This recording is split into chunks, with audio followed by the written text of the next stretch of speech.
Well, good morning and happy Monday, and we're glad that you're back with us. We've been going through Philippians, and on Friday we did Philippians chapter 2, verses 14 and 15. And it just worked out this way that it happened to be, we didn't plan it beforehand, it happened to be that that's the same passage that I preached from during church on Sunday. And then after church yesterday, we ended up having we had a sermon discussion group online afterwards, which turned out to be really interesting. And the question that everybody liked the idea, okay, good, I want to be a faithful complainer, which is one of the points that we made in the sermon, but I don't know how to do that.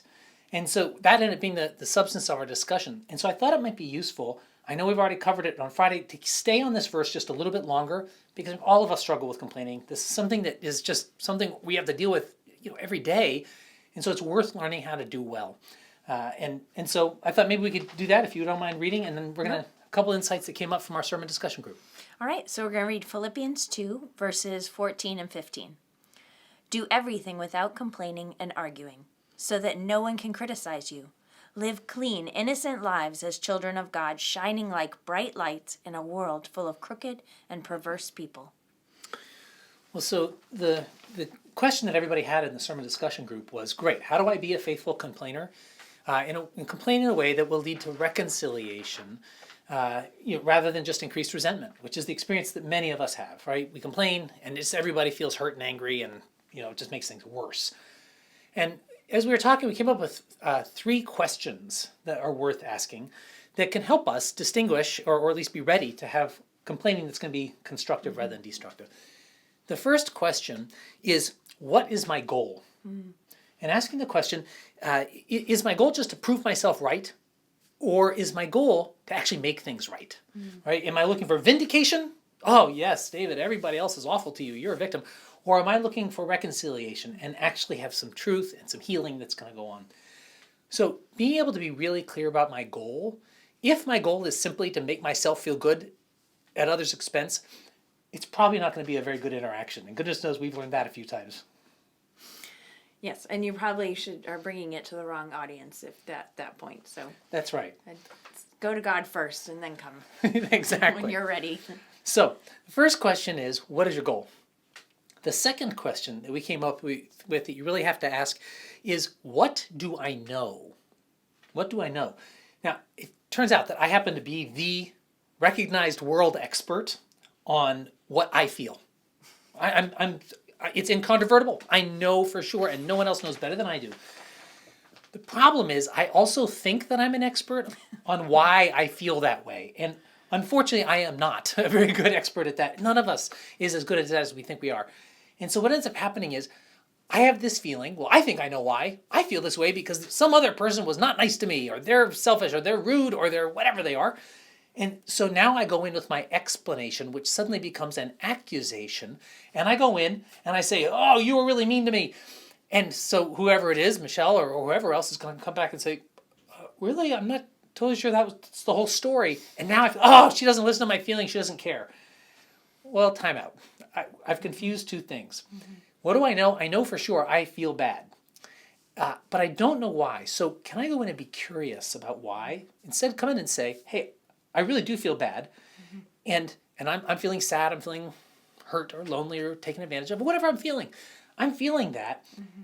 Now bringing that to you without the explanation, and first of all, trusting that you're going to care about that. Mm-hmm. I think that's a little bit of a risk. Mm-hmm. Trusting that the other person will care, but then inviting some curiosity. Hey, can we talk about that? Mm-hmm. And now I have some of my theories. I think that maybe I was hurt because you were a little selfish. That's actually my theory going into this.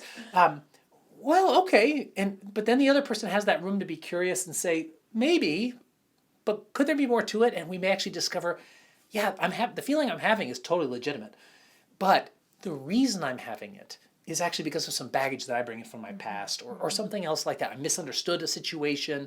There could be a million explanations that I'm only going to be ready to hear if I go in aware of what I know for sure and what I don't know. That takes a lot of courage and humility. So courage to go into the idea that someone cares, and then humility to be able to go in and go, okay, I have this feeling, and I really want to blame you, but I'm open to the fact that I might be part of the problem or the problem. Well, and I think that really gets to it, right? I mean, that's exactly it. am I open to changing? Or is the only alternative that somebody else has to change or the circumstance has to change? I probably have a complaining spirit, the kind that Paul's warning us against, if I'm going in saying everybody else needs to change. Whereas if I'm going in with that openness that I may be the one that needs to change, that's maybe faithful complaining. Well, then the third question that we came up with yesterday in the sermon discussion group was, with whom should you share these questions? With whom should you complain? And, it's so easy if I'm feeling angry or hurt or sad, just some negative feeling, something that makes me want to complain, to go find some people who will validate me and say, yes, not only do we validate your feeling, we validate all of your explanation for it. I say that I'm feeling upset because my wife wasn't very nice to me, and I can go tell some people, some guys at work who have never met her, don't know anything about her, and think, oh, she sounds awful. Man, I don't know how you put up with a wife like that. And well, that might feel good for the moment, but it's going to do nothing to lead us towards actual truth or reconciliation. I'm not going to grow. She's not going to grow. I've asked the wrong people, but I chose to ask the wrong people on purpose, if we're honest about it. I think on the other hand, there's a lot of other people. I think of Doug Calhoun, my spiritual director. If I go to Pastor Doug and say, hey, I'm really struggling, I'm feeling hurt because Michelle wasn't very nice to me, and she was so selfish. Well, here's the problem. He knows Michelle, and he loves Michelle. And so he'll validate, oh, Dave, I hear your feeling. That matters. So he'll validate that my feeling matters, but not maybe my explanation about it. He might be a little suspicious. So you say it's because Michelle's so selfish, but I kind of know Michelle and she's not exactly that way. Could there be more to this story?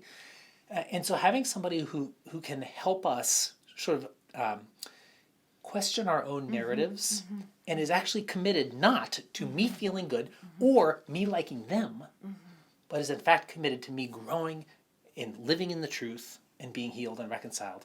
And I think if we can find people like that, we've complained to the right people. Again, I just think that's such a gift if you have people like that in our lives. And so we can be praying for that God brings us those kind of people, because it's so essential that we have people that will point out places where we might not be, or where we need to hear honest feedback. And that's a beautiful gift. And we're fortunate to both of us have people like that in our lives who we can complain to, that even if I know you're going to go complain to me, to one of these particular people, I think, oh, good, that's going to work out well, because that person is going to speak truth. Oh, yeah. And when Michelle and I come back together, she's going to be in a different space. And Michelle's people, she knows when I go and complain to them, it's good for her because they're going to speak some hard truths to me. Yeah. And I'm going to come back ready to ask these other questions about what's really my goal and what do I actually know. And so I think that can be such a gift. And so, we long for you to have that in your life. We long for that in our church, that our church would be the kind of place where not only are we faithful complainers, but when we hear people complain, that we're faithful listeners to that and responders in helping point people to God and to truth and to healing and to reconciliation.